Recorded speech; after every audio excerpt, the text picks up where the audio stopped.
तो देखिए, कोई भी छोटा मोटा ऑपरेशन होता है या कुछ भी प्रोसीजर होता है सर्जिकल, तो उसमें पहले एनेस्थीसिया दिया जाता है। तो जब एनेस्थीसिया दिया जाता है तो उसका एक अलग ही फीलिंग होता है। मेरे को थोड़ा सा डिटेल में बताओ कि एनेस्थीसिया जब दिया डॉक्टर ने तो उससे पहले और बाद का क्या स्टेज था। देखिए, तो अभी ड्रिप चल रहा है, तो कैसा लगा डॉक्टर ने जब एनेस्थीसिया दिया तो?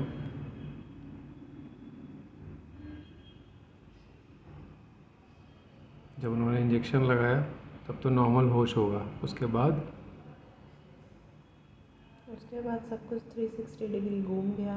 ओके, मतलब पूरा लग रहा होगा कि जस्ट ऐसा लगा मैं कोई स्पाइरल से, कुछ आसमान में स्पाइरल सा चल रहा है और मैं ओके। उसके अंदर जा रही हूँ। ओह, मतलब राउंड राउंड सा घूम रहा है और ऐसा लग रहा है कि मैं उसके अंदर बीच में जाती जा रही हूँ। Oh my God. ओके, ऐसा कितना देर के बाद ख़त्म हो गया ये फीलिंग? टाइम का तो मेरे को आइडिया नहीं है, उसके बाद मैं शायद बेहोश हो गई थी। ओके, फिर फिर जब मतलब मैं बेहोश थी, शायद डोज बहुत माइल्ड था, इसलिए मेरा ब्रेन काम कर रहा था। मुझे समझ आ रहा था कि मेरे को ये सब हो रहा है, बट मेरे को कोई प्रोसीजर पता नहीं चल रहा था। ओके, मीन्स एनेस्थीसिया के डोज का भी असर होगा, बिकॉज इस वाले ऑप प्रोसीजर में हल्का सा माइल्ड डोज दिया था, तो शायद इसीलिए वो चीज़ इतना ज़्यादा इफ़ेक्टिव नहीं हुआ। तो उसके बाद आसपास की बातें समझ आ रही थी जो डॉक्टर्स कर रहे थे?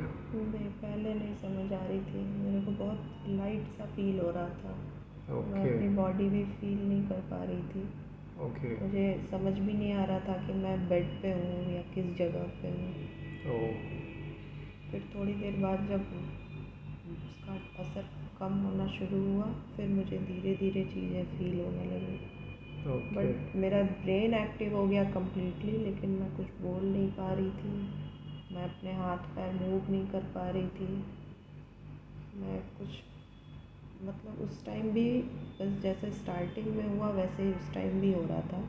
बिल्कुल ऐसा लग रहा था कि ब्रेन में कुछ बिल्कुल स्पाइरल से, राउंड से कुछ चक्र जैसे चल रहे हैं और मैं उसमें बस गोल घूम रही हूँ। ओके, मतलब ब्रेन पूरा एक्टिव था बट बॉडी हाँ, कुछ नहीं पता चल रही थी। फिर जैसे ही थोड़ा और एक्टिव हुआ ब्रेन, तो फिर मुझे सबकी बातें सुनाई देने लगी। बट उस टाइम भी मेरे हाथ पैर बहुत ही लेथार्जिक हो रहे थे। मैं बिल्कुल अपने आप को मूव नहीं कर पा रही थी।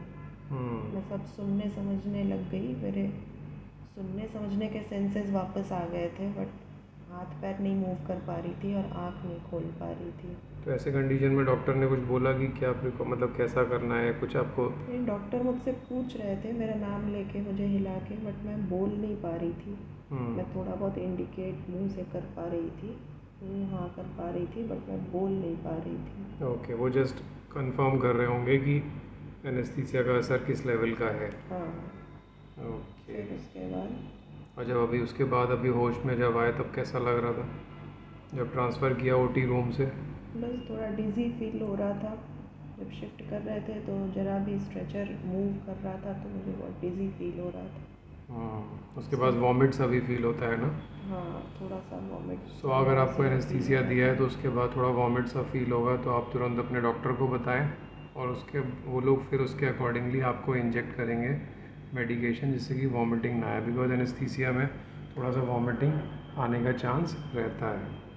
सो अभी बिल्कुल नॉर्मल लग रहा है बस, या अभी भी उसके बाद 1-2 घंटे हो चुके हैं अभी हम लोग को निकले हुए ओटी से, तो शायद उसका असर अभी भी है, बट इस लेवल का नहीं है कि कुछ कर ना पाए, या अभी बिल्कुल नॉर्मल हो चुका है?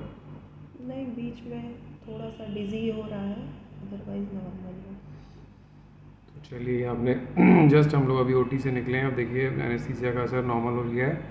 सो आई होप कि 1-2 घंटे के बाद हम लोग यहाँ से घर चले जाएं और फिर जो एनेस्थीसिया का असर है वो ख़त्म हो जाएगा। चलिए, अगर आपको कुछ एनेस्थीसिया या कुछ ऑपरेटिव प्रोसीजर के बारे में कुछ भी पता करना है तो please comment. Okay, thank you.